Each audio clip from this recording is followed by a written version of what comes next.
안녕하세요. 저는 미국에 살고 있는 39살 여성입니다. 10년 전 사랑하는 남편과 그런 남편을 꼭 닮은 아들과 함께 미국으로 건너와 행복한 가정을 꾸리고 있습니다.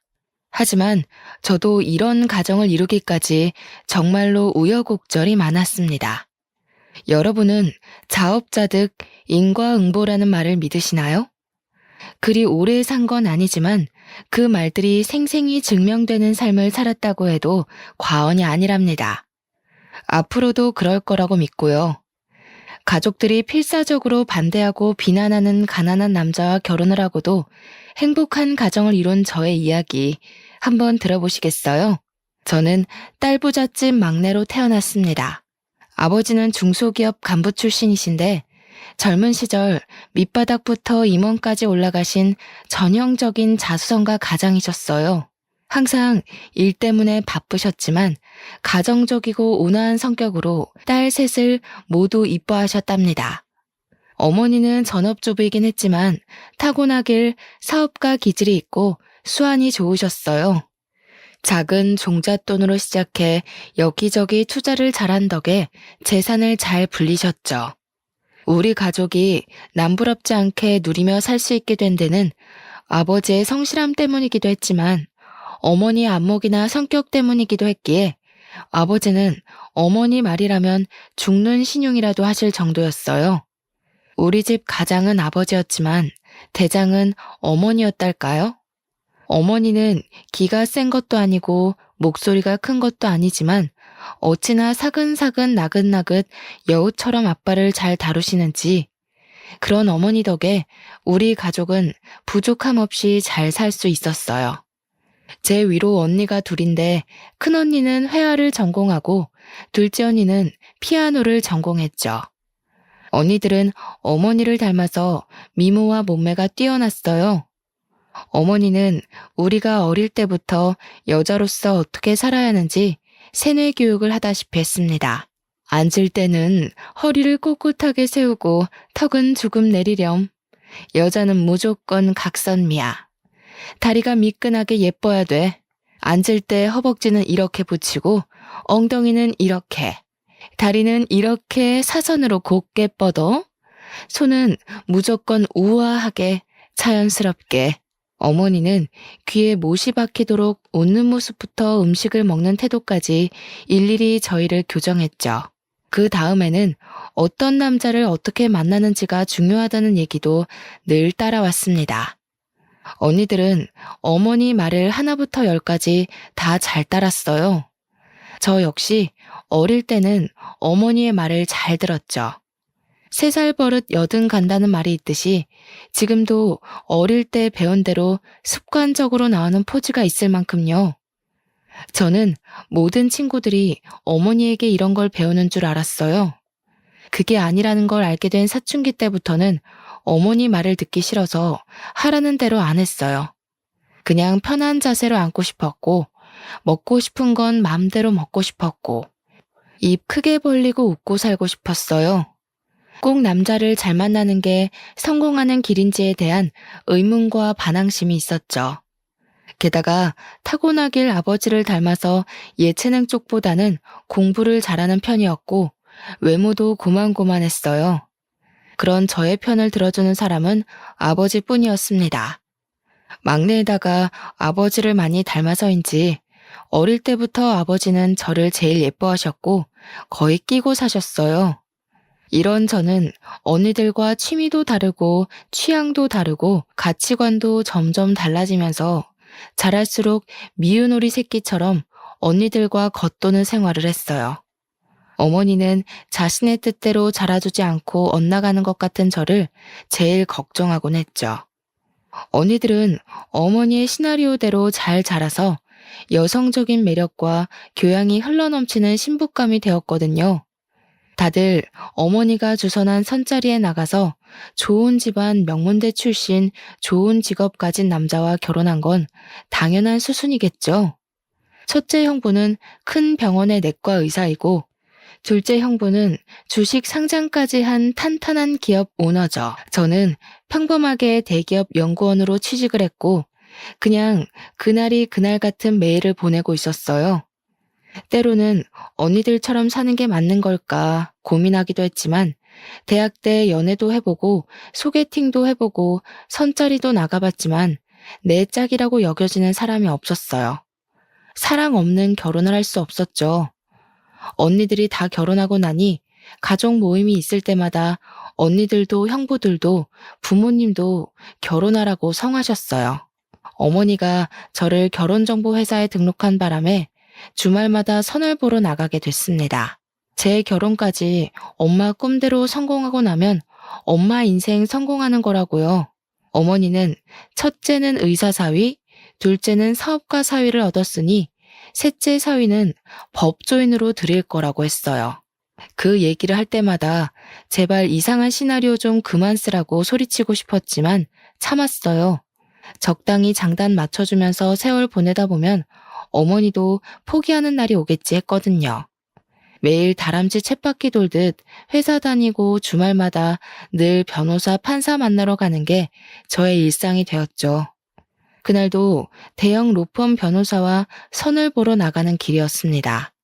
지금까지는 대충 맞춰주고 헤어졌지만 이제 더는 못하겠다는 생각이 들더군요.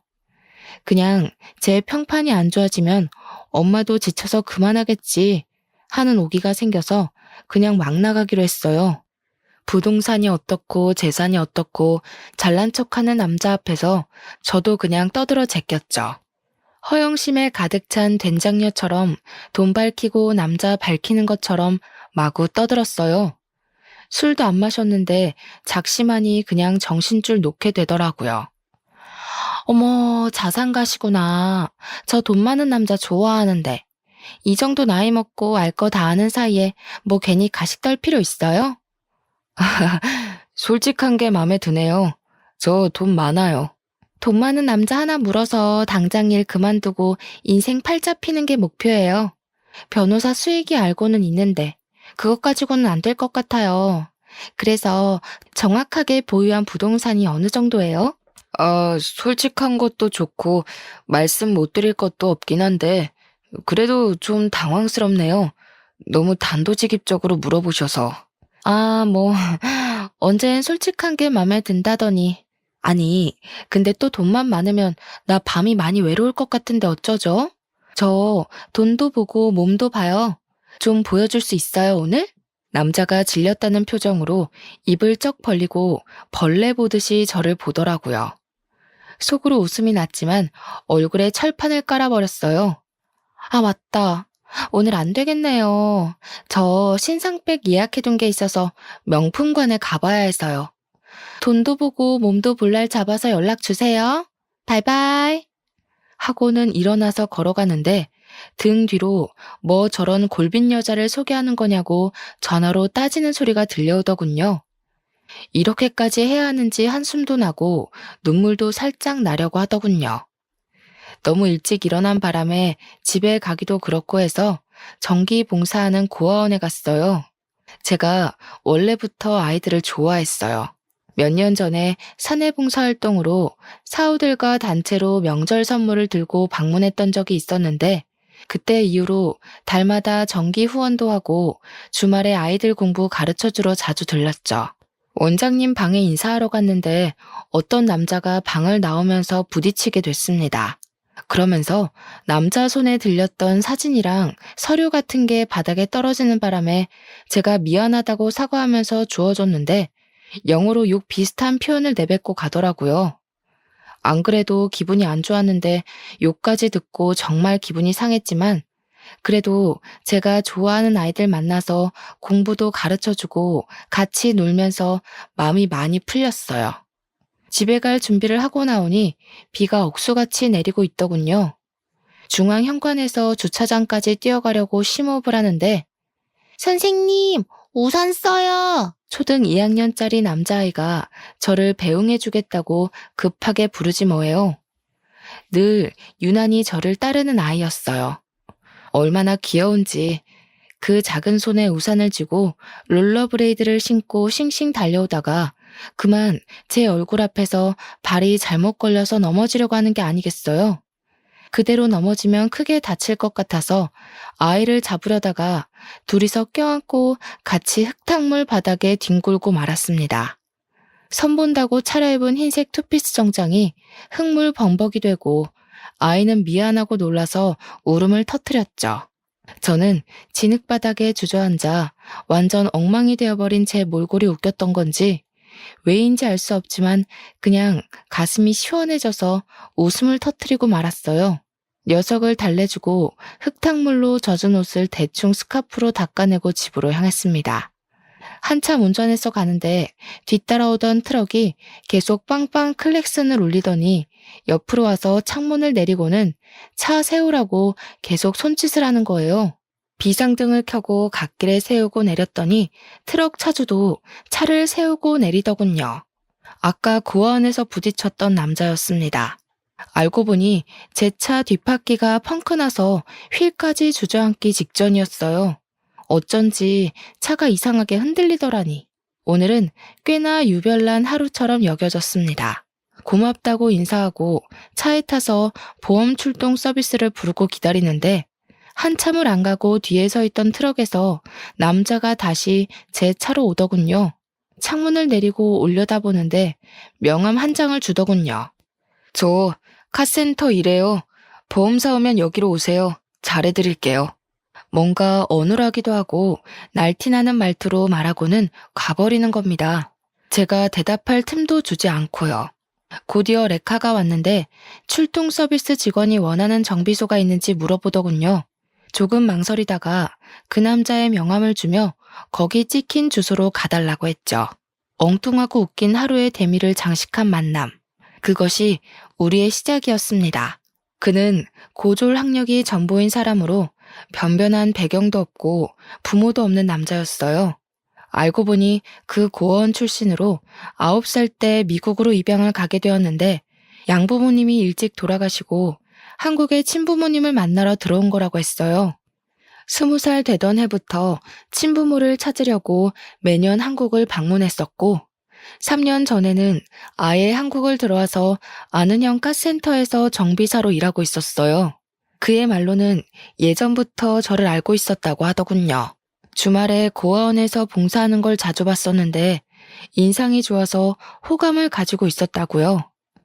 맞선 보러 나간 날도 저를 봤다고 하더군요. 남자는 친어머니랑 연락이 닿아서 그 호텔에서 만나기로 약속을 하고 기다리고 있었는데 제가 그 옆 테이블로 와서 앉더라는 겁니다. 우연히 호텔에서 보고 반가워서 인사할 뻔했다고요. 그런데 그 옆에서 제가 된장녀 짓을 하는 걸 보고 들으며 정이 뚝 떨어졌다고 하네요. 그날 만나기로 했던 친어머니는 나오지 않았고 대신 다른 사람을 보내서 편지만 전달했다고 합니다. 그 편지에는 미안하다고 연락하지 말아달라는 내용이 적혀 있었다고 해요. 그날 정말 너무 슬펐는데 고아원에서 저를 또 보게 된 거예요. 명품관 간다고 큰 소리치고 일어나더니 고아원에 와서 애들이랑 노는 걸 보고 오해했다는 걸 알았다고 해요. 자기가 정말 아끼는 고아원 아이가 넘어질 때 제 몸 사리지 않고 아이를 보호하는 걸 보고는 정말 반했다 하더군요. 하루 동안 우연히 2번 만났는데 한 번 더 만나면 사귀자고 하기로 결심을 했대요. 그러다 우연히 한눈에 봐도 바퀴가 주저앉아 위태로워 보여서 알려주려고 옆으로 갔는데 차창을 내리는데 제가 있었다고요. 우연 같은 만남을 시작으로 그 남자와 자주 만나 서로를 알아가게 되었습니다. 그는 저에게 정말 헌신적으로 잘해주었습니다. 하나부터 10까지 저희 너무 잘 맞았어요. 처음에는 저도 보고 듣고 자란 게 있어서 그의 배경이 손끝에 박힌 가시처럼 걸리곤 했어요.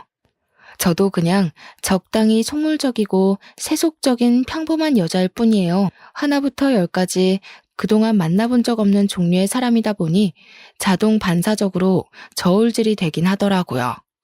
하지만 알아갈수록 그 남자의 인간성과 성실함과 진실함에 그를 정말 사랑하게 됐습니다. 그와 연애하면서 어머니가 주선하는 선자리는 다 거절했죠. 사실 제 소문이 정말 안 좋게 나는 바람에 선자리도 뜸해지기도 했고요. 결국 부모님께 사귀는 사람이 있다고 선언하게 되었습니다.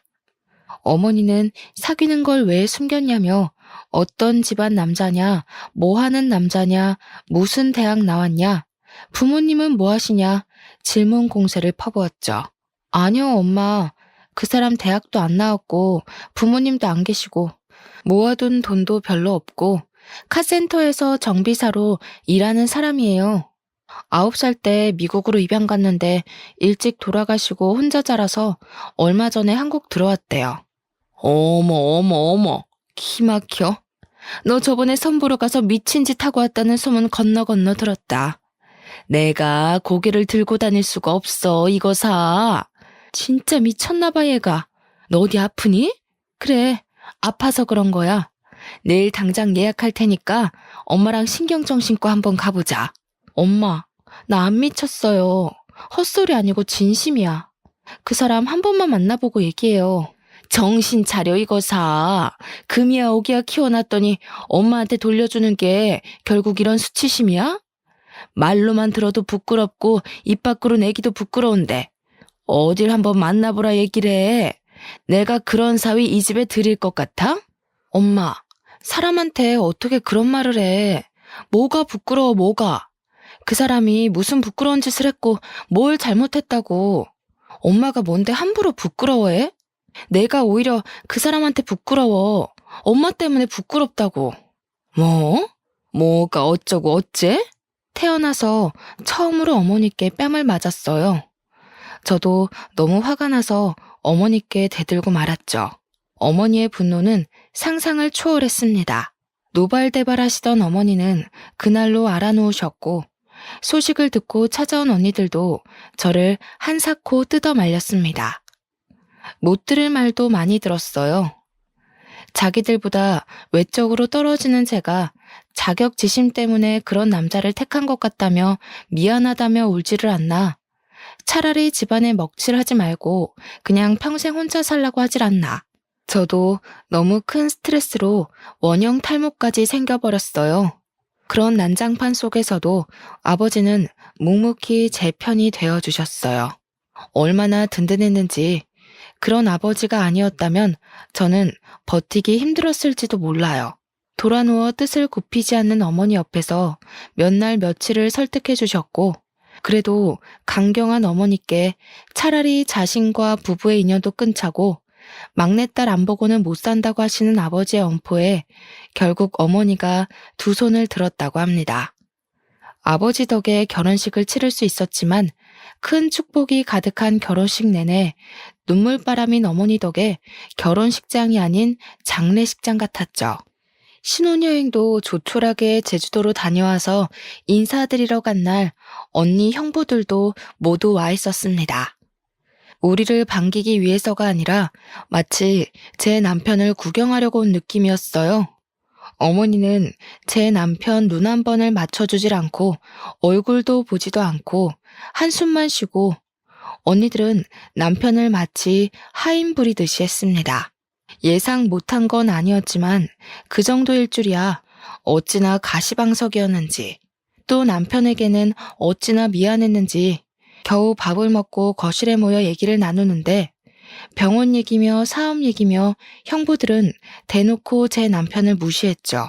첫째 형부가 주유구 잡고 총을 쏘는 듯한 제스처를 하면서 자네는 주유소 일한다고 했나? 묻더군요. 그래서 둘째 형부가 아니요 형님, 카센터요 라고 대답하자 첫째 형부가 아 정비소? 정비소에서 미케닉이라고? 쏘리. 기름밥 먹는 건 주유소나 정비소가 같지 뭘 그래. 자네 기름밥이란 말 들어봤어? 기름밥? 하는 겁니다. 언니들은 재밌다고 깔깔대고 웃어댔죠. 남편이 어릴 때 입양 가서 한국말이 좀 어눌하고 영어 섞어서 말하는데 그걸 따라하면서 놀린 거예요. 그런데도 남편은 속없이 그냥 웃더군요. 제가 얼마나 미안하고 또 화가 났는지 몰라요. 그날 형부들이 부모님 모시고 아버지 퇴직 축하를 위해서 요트 크루즈 파티를 하자고 제안을 하더군요. 둘째 형부가 사업을 확장하면서 요트 사업을 시작하게 됐는데 요트 여러 대를 유럽에서 들여왔다고요. 지난달에 도착해서 점검이 모두 끝났고 시승식도 완료했고 요트 운전 자격증도 미리 따둬서 본인이 운전할 예정이니 그중에서 제일 멋진 요트에서 파티를 하자고요. 올해 공들여서 준비했던 요트 크루즈 사업이 이제 시작 단계에 있습니다.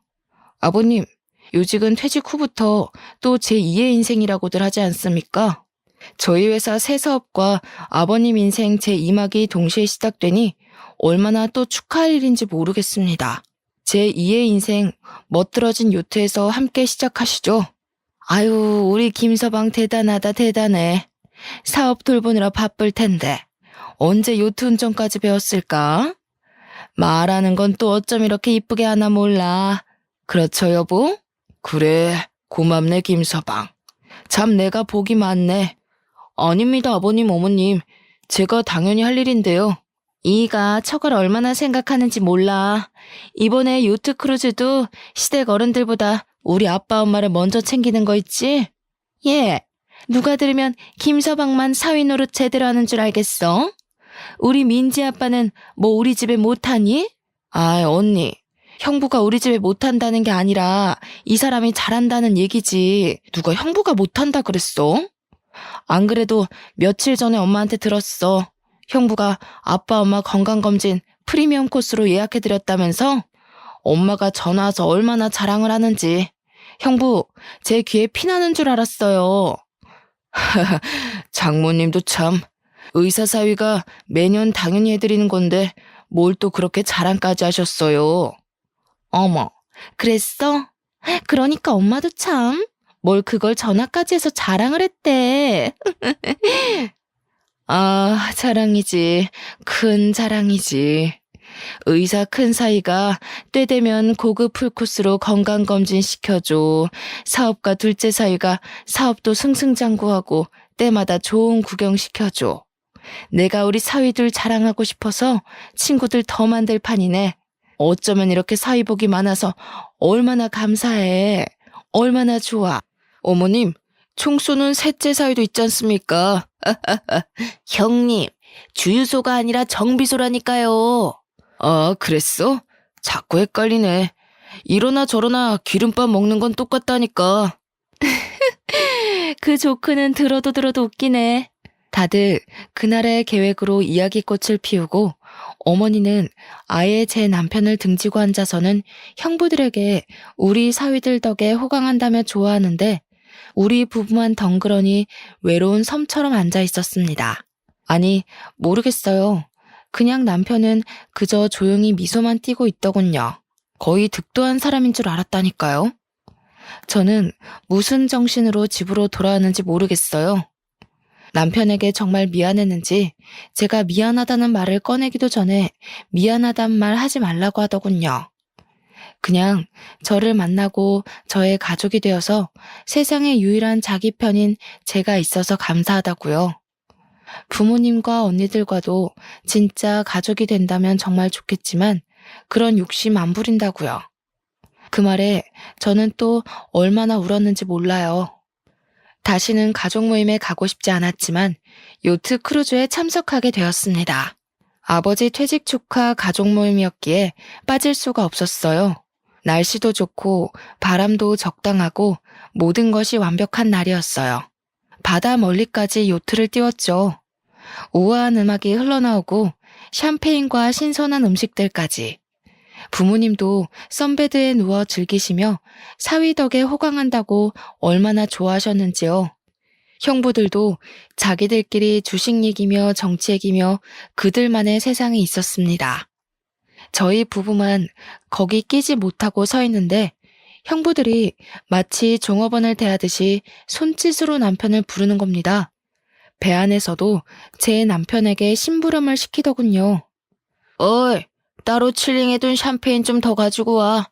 저 뒤로 돌아가면 있을 거야. 저기 일하는 분들도 계신데 왜 저한테.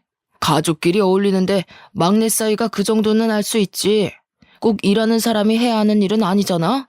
이거 우리랑 어울린다고 자네 급도 같이 올라갔다고 생각하는 건가? 그래서 이제 할 일 못할 일 구분하는 건가? 그게 아니라 저를 일하는 사람으로만 생각하시는 것 같아서요. 아이, 사람 참. 자네, 자격지심이 심한 것 같네. 근본이 없어서 그렇죠, 뭐.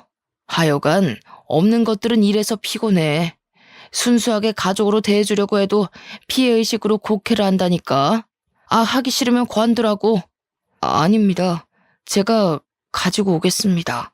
남편에게 하지 말라고 얘기하려고 걸어가는 순간 갑자기 예고 없던 돌풍이 불었습니다. 파도가 치면서 배가 마구 흔들렸고 테이블에 있던 그릇들이 와장창 쏟아져 깨질 정도였어요. 갑판 위는 삽시간에 난장판이 됐죠. 저도 넘어질 뻔하며 기둥을 붙잡고 멀미 때문에 몸을 숙였습니다.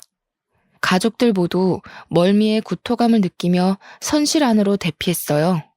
그때 형부들은 자기 몸 사리느라 각자 혼자 뛰어들어가는데 제 남편은 배가 흔들릴 때 넘어지신 아버지를 둘러엎고 어머니를 모시고 저까지 챙겨서 선실로 들어갔어요. 뒤따라 들어온 언니들이 형부들에게 자기만 살겠다고 주랭랑을 치냐고 욕을 하더군요. 형부들은 뚱한 표정으로 겸연쩍어 하면서 제 남편을 노려봤습니다. 둘째 형부가 운전실로 뛰어들어갔는데 배는 파도에 요동칠 뿐 앞으로도 뒤로도 움직이질 않았습니다. 정박했던 배를 돌려서 돌아가려고 하는데 거센 바람 때문에 배가 형부 뜻대로 운전이 안 되는 거였죠. 이리저리 마구 흔들리긴 하다가 갑자기 굉음이 들리더니 요크 시동이 꺼져버렸습니다. 배 한가운데서 요트가 고장나버린 거예요. 다들 발을 동동 구르며 멀미하며 겁에 질려 있는데 제 남편이 손을 보겠다고 나서더군요. 둘째 언니는 이게 얼마짜리 요트인지 알기나 하냐며 나설 때와 안 나설 때 분간을 못한다고 소리쳤습니다. 둘째 형부는 요트 타본 적이나 있냐며 빈정거렸고요. 코웃음 치며 미심쩍어 하는 가족들이었지만 급박한 상황이라 뭐라도 해야 했기에 남편이 요트 보는 걸 허락해 주더군요. 남편이 기계실에서 살펴보더니 무리한 조작으로 엔진이 과열되어 시동이 꺼진 것이며 임시 조치하면 잠깐 쓸 수 있을 거라고 하더군요. 그러면서 첫째 형부를 시켜 정비 도구를 찾아오라고 하는 겁니다.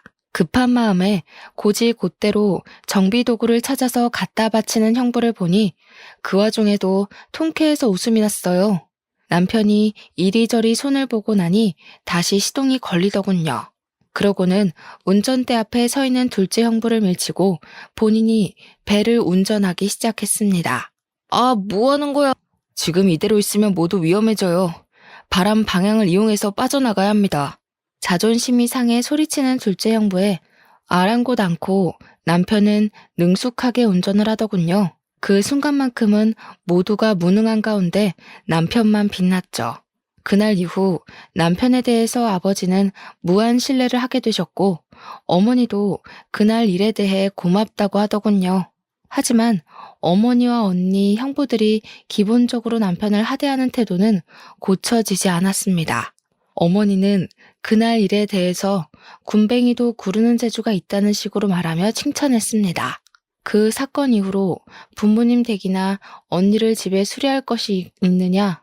그 사건 이후로 부모님 댁이나 언니들 집에 수리할 것이 있거나 작동이 안 되는 게 있으면 수시로 남편에게 연락을 했습니다. 시도 때도 없이 급한 일인 것 마냥 전화를 걸어 남편을 부르는 겁니다.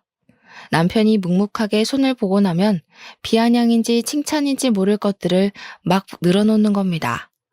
군뱅이도 구르는 재주가 있다고 손재주 하나는 기가 막힌다며 역시 정비사라 그런가 기가 막히게 잘 고쳤다는 둥, 수고했다는 둥, 우리 집에 꼭 필요한 사람이라는 둥, 저와 가족의 관계 때문에 그런 말을 묵묵히 듣고만 있는 남편을 보니 너무 마음이 아팠어요.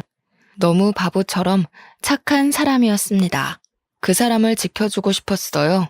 저는 남편에게 가족과 관계를 끊겠다고 선언했어요. 이렇게 자연스럽게 친정집과의 왕래는 점점 줄어들었고 특별한 행사가 없으면 부모님도 언니들도 만나지 않게 되었어요. 가끔 아버지만 따로 모시고 함께 식사를 했었죠. 그러던 어느 날 아버지의 전화가 걸려왔습니다. 수화기 너머로 아버지의 힘없는 목소리가 들려왔어요. 연희야, 어쩌면 좋으냐? 빠, 무슨 일이세요? 왜 그러세요? 어디가 편찮으세요? 우리 집이 다 넘어가게 생겼어. 어머니가 아버지 몰래 온갖 돈을 다 끌어모아 투자했던 사업이 수백억대 사기였고, 사기꾼은 이미 해외로 도주하여 한 푼도 건질 수 없게 되었다는 청천벽력 같은 소식이었습니다. 하루 사이에 길거리에 나앉게 되고 집 곳곳에는 압류딱지가 붙었다고 했습니다. 아버지의 한숨 뒤로 어머니의 곡소리가 들려왔습니다. 아빠, 그래도 우리가 있잖아요. 걱정 마세요. 다 큰딸 셋이 있고 든든한 사위가 셋이 있는데 뭘 걱정하시는 거예요. 큰언니랑 둘째 언니는 뭐래요? 내심 언니들이 부모님 사실 거처는 마련해 드릴 거라 생각했는데 아버지는 답이 없으셨습니다.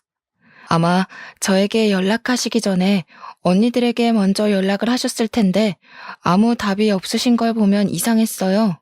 언니들에게 연락하니 둘 다 나 몰라라 하였습니다. 첫째 언니에게서는 의사가 벌면 얼마나 번다고 그러냐며 애들 교육비만 해도 매달 수백이 드는데 부모님까지 어떻게 건사하냐는 답이 돌아왔습니다. 기가 막혀서 말도 안 나오더군요. 둘째 언니에게서는 엄마 때문에 남편과 부부싸움까지 했다며 엄마 탓을 하는 푸념을 들어야 했습니다. 달면 삼키고 쓰면 뱉는다는 게 이럴 때 하는 말일까요? 저도 엄마가 미웠지만 엄마보다 더한 언니들이 더 미웠습니다. 결국 저는 자초지종을 남편에게 이야기했고 남편은 생각할 필요도 없다는 듯 당연히 우리가 모셔야지 하더군요.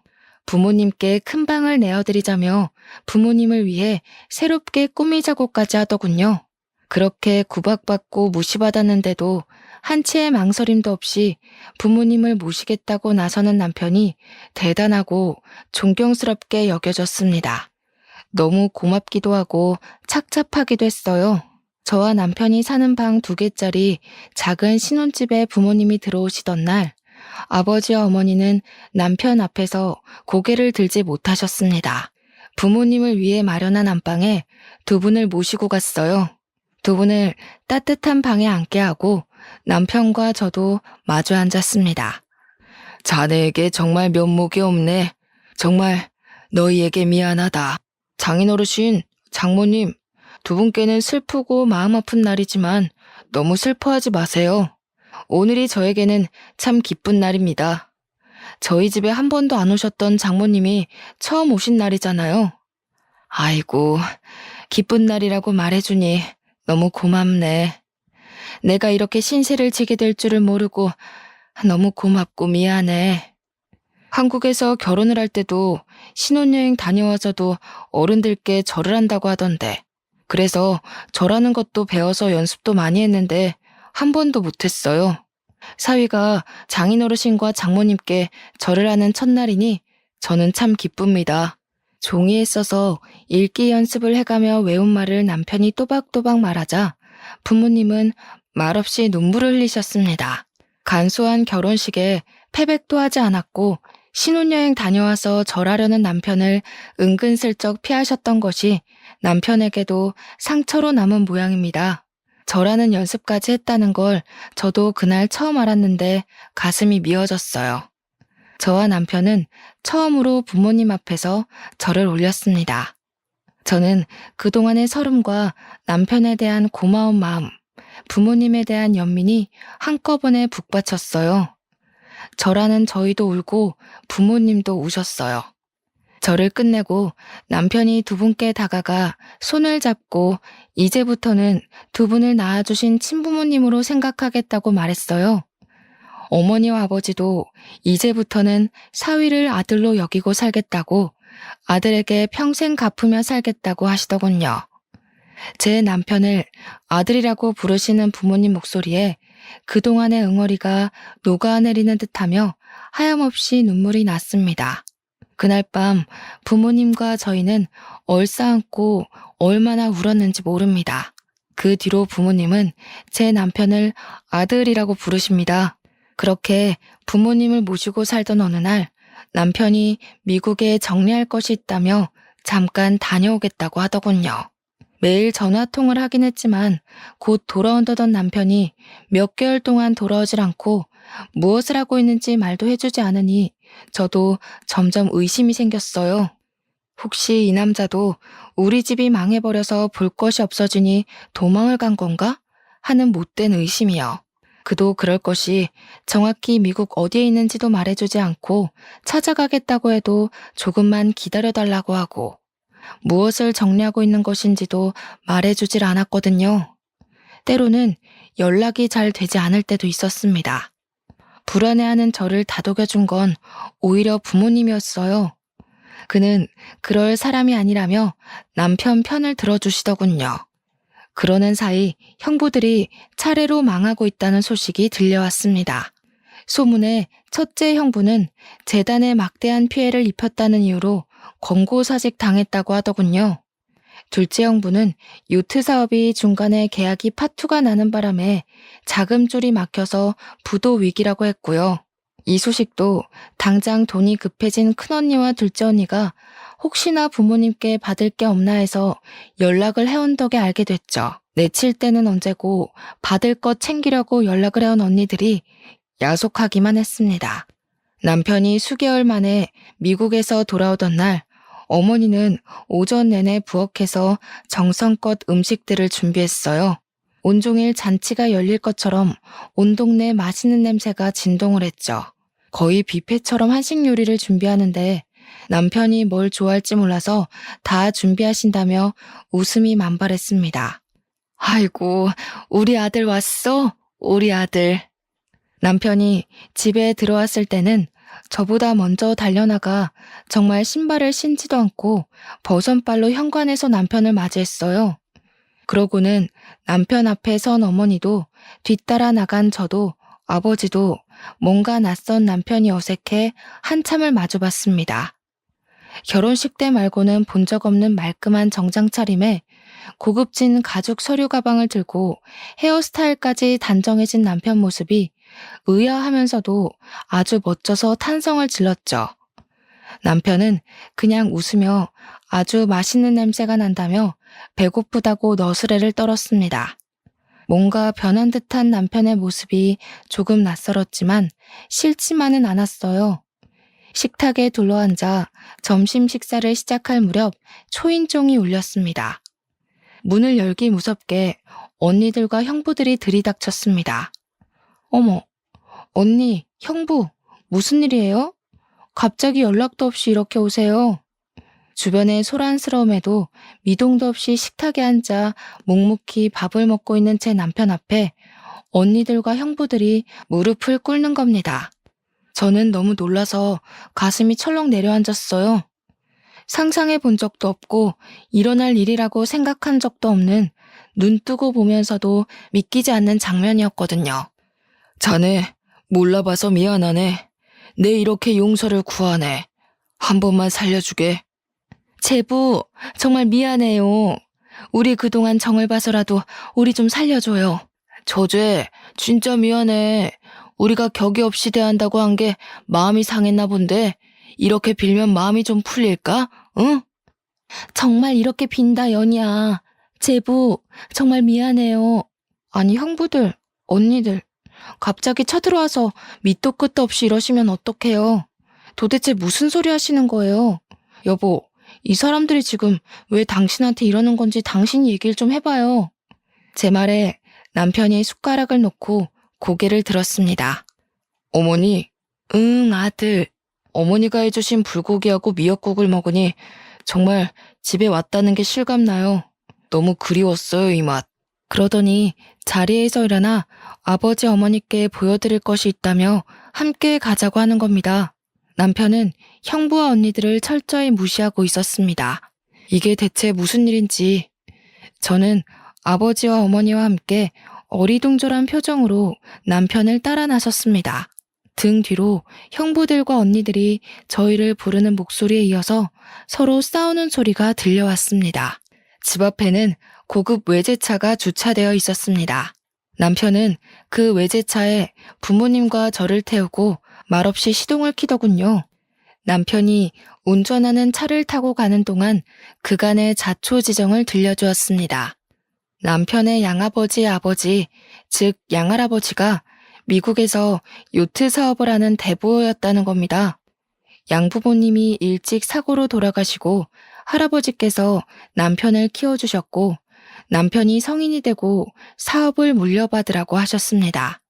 하지만 남편은 친부모님을 만나고 싶어서 한국에 들어온 거였고요. 남편은 한국에 들어온 이후로 첫째 형부가 일하는 병원에 매년 거액의 후원금을 내고 있었는데 형부 같은 사람이 일하는 병원에는 더 이상 후원하지 않겠다고 밝혔다고 합니다.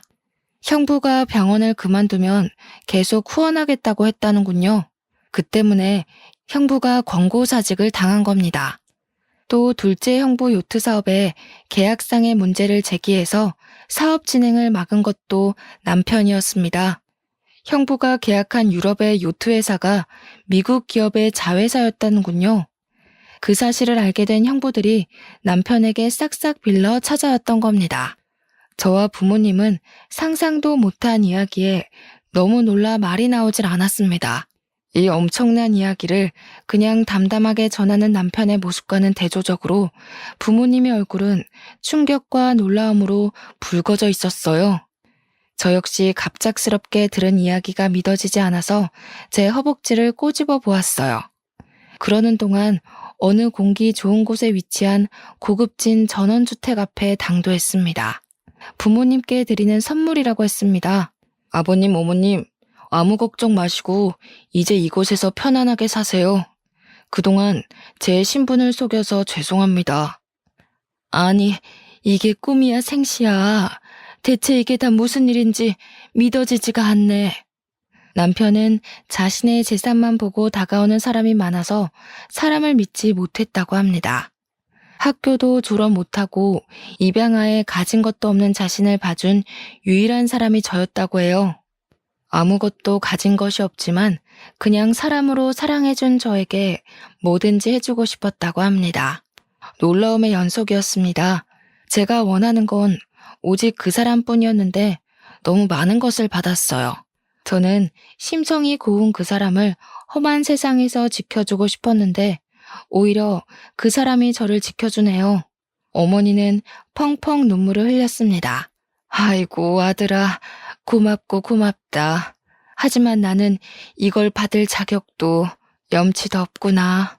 어머니, 연희를 낳아주신 어머니이시니 그리고 이제 저의 어머니이시니 받으실 자격이 되고 말고요. 옛일은 모두 잊으시고 우리 이제 앞으로 행복하게만 살아요. 어찌 있겠니? 내가 정말로 미안하다. 잘못했다. 것 없고 능력도 없다고 모질게 대한 것 내 평생 사과하며 반성하며 살아갈게. 싫은 내색 한 번을 안 하고 다 맞춰주면서 얼마나 마음고생을 했을까. 내가 아들한테 한 짓을 생각하면 혀 깨물고 죽고 싶은 심정이다. 어머니, 그런 말씀 마세요. 상처가 될 때도 있었지만 제 곁에는 연희가 있고 또 아버님께서 늘 제 편을 들어주셨어요. 그래서 저는 정말로 괜찮아요, 어머니. 난 연희 아빠랑 연희에게도 정말 면목이 없다. 고개를 들 수가 없어. 여보, 당신 말이 맞았어.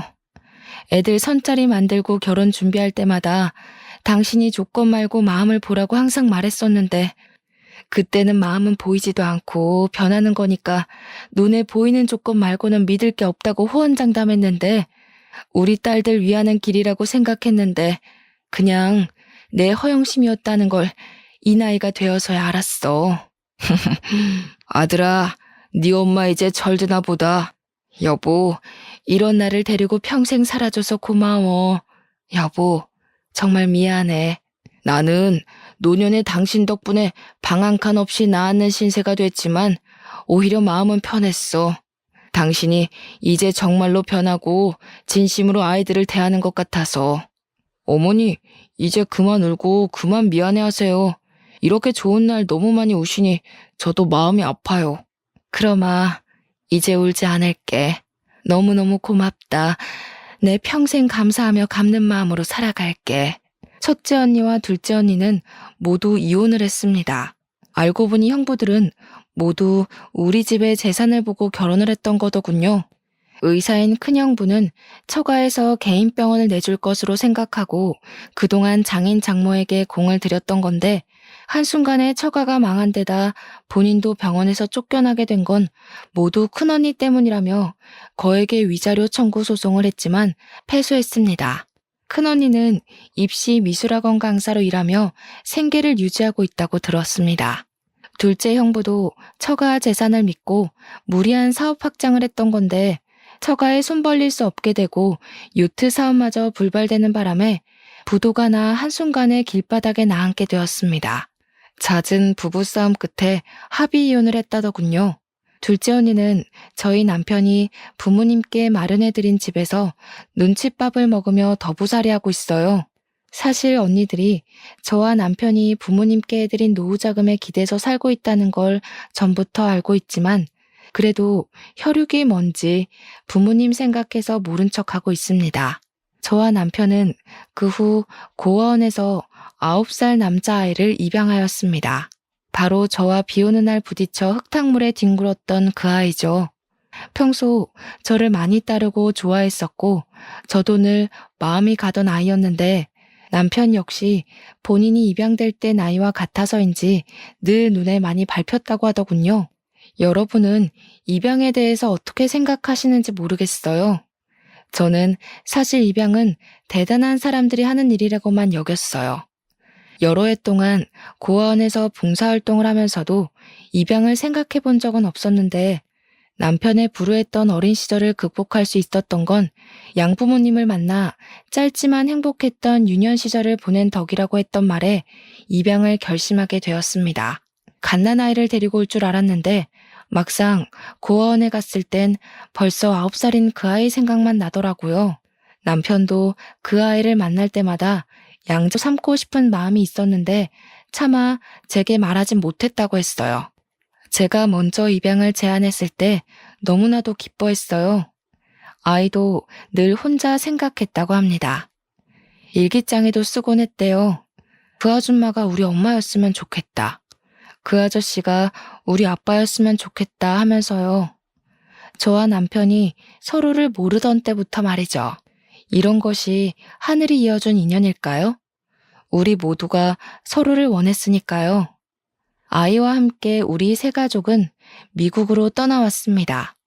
남편이 본격적으로 사업 경영에 뛰어들어야 했거든요. 그렇게 떠나온 지 어느새 10년이 흘렀습니다. 의도한 건 아니지만 우리 부부에게서는 아이가 생기질 않더군요. 우리 아들 배 아파 낳은 건 아니지만 하늘이 이어준 감사한 인연으로 여기며 귀하게 키웠습니다.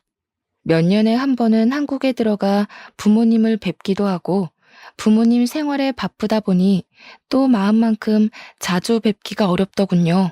9살이던 우리 아들은 이제 어엿한 대학생이 되었고요. 며칠 전 아들이 친부모님을 찾고 싶고 한국에서 살아보고 싶기도 하다고 한국에 가고 싶다고 하더군요. 자기 능력만으로 한번 살아보고 싶다나요? 저희 부부는 흔쾌히 아들의 여행을 허락하며 행운을 빌어줬습니다. 굿럭, 언제든 돌아올 곳이 있으니 마음껏 세상을 경험하고 오라고요. 앞으로 10년 뒤 저는 또 어떤 삶을 추억하고 있을까요? 10년 뒤 우리 아들은 어떤 이야기를 들려줄까요? 그저 바라건대 우리 아들에게도 전략이 아니라 진심이 통하는 인연이 온다면 좋겠습니다. 지키고 싶은 것을 찾고 스스로 지킬 때 자신도 지켜지는 거라는 걸 알게 되면 좋겠고요. 그럼 더 바랄 게 없을 것 같아요. 하지만 제가 경험했듯이 자식의 인생이라는 건 엄마의 시나리오대로 흘러가는 게 아니거든요. 그러니까 굴럭을 빌어주는 것 말고는 할 수 있는 게 없네요. 여러분의 지난 10년은 어떠셨나요? 또 앞으로의 10년은 어떨까요? 계획대로 생각한 대로만 흘러간다면 편안할 수는 있어도 재미는 없겠죠. 하지만 삶이 계획대로 흘러가든 아니면 뜻밖의 일들로 가득하든 분명한 건 주는 만큼 돌려받는다는 말은 정말 맞는 것 같아요. 살아보니 그렇더라고요. 받으려고 하지 않았지만 그래도 진심으로 살려고 노력했더니 기대하지도 못한 선물들을 많이 받았던 것 같습니다. 또 이 선물들을 주변에 좋은 마음으로 나누며 살다 보니 결국 돌려받게 되더라고요. 마찬가지로 주변을 물질만으로 평가하고 관계하는 자는 결국 물질로 망하더군요. 삶은 늘 시나리오대로 흘러가지는 않지만 어떤 일을 하든 자업자득 인과응보란 건 잊지 마세요. 거기에 행운이 한 스푼 보태어지면 더할 나위 없겠죠. 그러니까 여러분에게도 크로스핑거스 늘 행운이 함께하기를 응원합니다.